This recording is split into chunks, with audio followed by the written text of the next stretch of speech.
So, I am at the Royal Cinema Lounge. It is it's 8:30, so it's an hour before we're gonna start shooting this short film. Got my popcorn and a drink.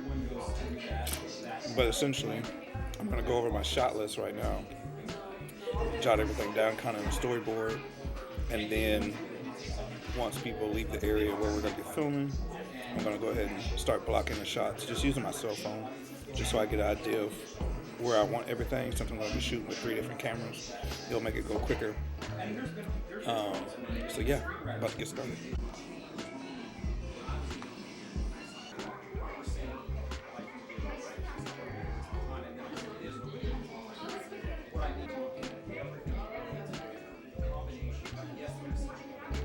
To do storyboards, I hate doing storyboards because I already know what I want to do. It's kind of like I'm having to do it twice. But any event, I always do storyboards that they look like crap, but there's just enough information for me to know what's going on. Like for instance, this is a hand putting a VHS into a VCR player. Okay, so people finally cleared out. We're going to start filming. I'm getting the camera set up. So I got the Canon XL1. The Canon XL1's over there. Pyxis 6K. And the HF100. So we're about to get rolling.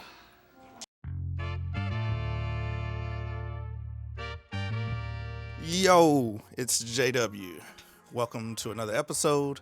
And today I want to talk about why we shot a short film with both. Actually, there's another camera, but the Canon XL1, which is this camera's from 1998, shoots mini DV tape, and for you super young bucks, it's literally a mini tape that you shoot on, and then you transfer that to the computer via the FireWire cable.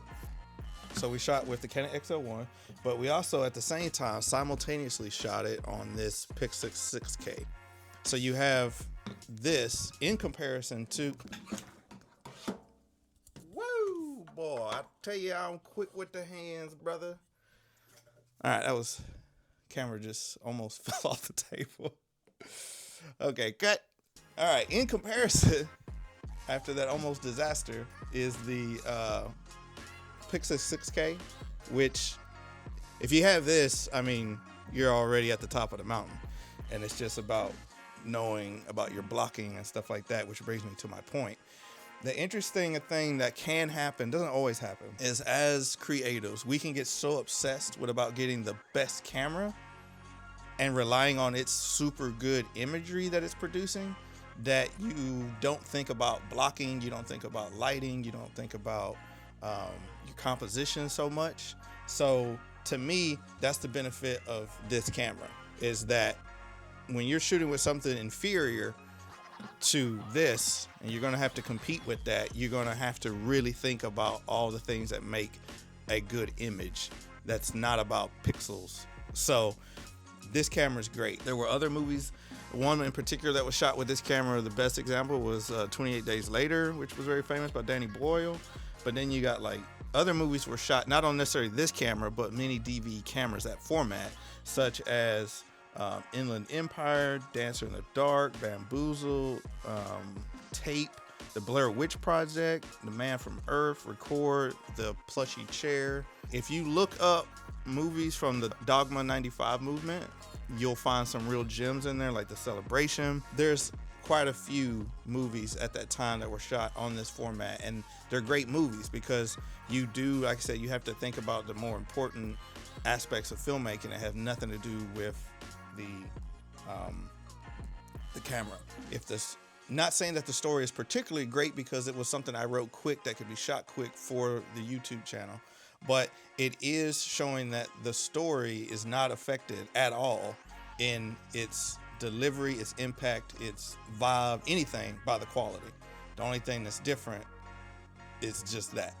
And so I wanted to compare that, and they're both on the channel. This is it right here. It's called Snacker Dackers. Actually, the camera moved. You can't see anymore. There it is. And I dropped the camera. This is Snacker Dackers. That's the 480p Canon XL1 version. By the time this video uploads, the Pyxis one will be up there, and they're both labeled. Check it out. If you're into AI filmmaking, I talk about AI visual effects, which to me it should only be used for visual effects, but watch that video to see why.